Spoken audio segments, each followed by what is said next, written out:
രാജാക്കാട് പന്നിയാർകുട്ടി മുതൽ ബോഡിമെട്ട് വരെ വഴിയരികിലെ മാലിന്യങ്ങളും പ്ലാസ്റ്റിക്കുകളും നീക്കം ചെയ്തു. പരിസ്ഥിതി ഫോറം ഉടുമ്പൻചോല താലൂക്ക് കമ്മിറ്റിയുടെ നേതൃത്വം നടന്ന പരിപാടി രാജാക്കാട് ഗ്രാമപഞ്ചായത്ത് പ്രസിഡന്റ് നിഷ രതീഷ് ഉദ്ഘാടനം ചെയ്തു. പരിസ്ഥിതി ഫോറത്തിന്റെ നേതൃത്വത്തിൽ സംസ്ഥാനത്ത് ഉടനീളം നടപ്പിലാക്കുന്ന പരിപാടികളുടെ ഭാഗമായാണ് പ്ലാസ്റ്റിക് മാലിന്യങ്ങൾ ഉൾപ്പെടെ നീക്കം ചെയ്തത്. പ്ലാസ്റ്റിക് മാലിന്യമുക്ത കേരളം എന്ന മുദ്രാവാക്യം ഉയർത്തിക്കൊണ്ടാണ് സംഘടനയുടെ നേതൃത്വത്തിൽ രാജാക്കാട് പന്നിയാർകുട്ടി മുതൽ ബോഡിമെട്ട് വരെയുള്ള റോഡ് നിരത്തിലെ മാലിന്യങ്ങളും പ്ലാസ്റ്റിക്കുകളും നീക്കം ചെയ്യുന്നത്. ഇതിലൂടെ വഴിയരികുകൾ വൃത്തിയായി സൂക്ഷിക്കാനും പ്രകൃതിയെയും മണ്ണിനെയും സംരക്ഷിക്കാനും കഴിയുന്നു. പരിസ്ഥിതി ഫോറം ഉടുമ്പൻചോല താലൂക്ക് കമ്മിറ്റിയുടെ നേതൃത്വത്തിൽ പ്ലാസ്റ്റിക് മാലിന്യങ്ങൾ നീക്കം ചെയ്യുന്ന പരിപാടി രാജാക്കാട് ഗ്രാമപഞ്ചായത്ത് പ്രസിഡന്റ് നിഷ രതീഷ് ഉദ്ഘാടനം ചെയ്തു.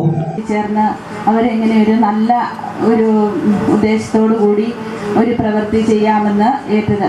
നമ്മുടെ പന്നിയാർകുട്ടി മുതൽ ബോഡിമെട്ട് വരെയുള്ള റോഡിന്റെ ഇരുവശങ്ങളിലുള്ള പ്ലാസ്റ്റിക് മാലിന്യങ്ങൾ നീക്കിക്കൊണ്ടുള്ള രാജാക്കാട് SI CBKL പരിപാടിയുടെ ഫ്ലാഗ് ഓഫ് കർമ്മം നിർവഹിച്ചു.